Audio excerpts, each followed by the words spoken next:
আল্লাহ রাব্বুল আলামিন কথা বলছেন আত্মীয়তার সম্পর্কের সাথে। আল্লাহ আত্মীয়তার সম্পর্ককে বলছে আমা তারদাইনা নাসিলা মান ওয়াসালাক, হে আত্মীয়তার বন্ধন হে রহিম, এটা কি তোমাকে সন্তুষ্ট করে না যে তোমার সাথে সুসম্পর্ক রাখবে? আমি আল্লাহ নিজে তার সাথে সুসম্পর্ক রাখবো।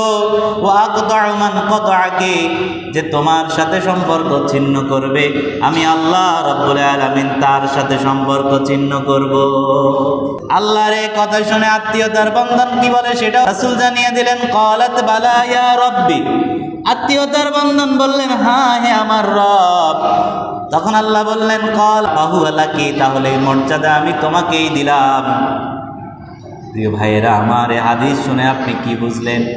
আল্লাহ আত্মীয়তার বন্ধনকে মর্যাদা দিয়েছে, এমন মর্যাদা যে আত্মীয়তার বন্ধনের সাথে সুসম্পর্ক রাখবে, আত্মীয়দের সাথে যার সম্পর্ক ভালো থাকবে আল্লাহর সাথেও তার সম্পর্ক ভালো থাকবে। আত্মীয়তার সাথে যে সম্পর্ক ছিন্ন করবে আল্লাহ রাব্বুল আলামিনের সাথেও তার সম্পর্ক ছিন্ন হয়ে যাবে। আবার হযরতে আয়েশা রাদিয়াল্লাহু তাআলা আনহা থেকে বর্ণিত হয়েছে, তিনি বলেন আর রেহমু মুআল্লাকাতুন বিল আরশ, আত্মীয়তার বন্ধন আরশের সাথে ঝুলন্ত থাকে। তাকুলু, এবং সে বলতে থাকে, তাকুলু মুজারের সিগা, বলতে থাকবে কিয়ামত পর্যন্ত সে বলতে থাকবে মান ওয়াসালানি ওয়াসালাহুল্লাহ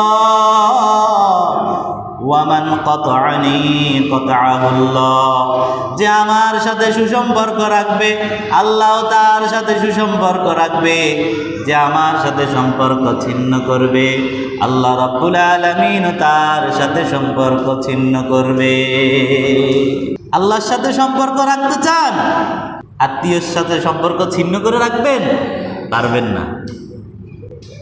কারণ আপনার সাথে এই যে রক্ত সম্পর্কে আত্মীয়গুলো, এদেরকে কি আপনি পছন্দ করে আত্মীয় বানাইছেন না আল্লাহ বানিয়ে দিয়েছে? তো বন্ধনটা দিয়েছেন আল্লাহ, এজন্য এই বন্ধন ছিন্ন করলে সেটার খেসারত আল্লাহর কাছে দিতে হবে।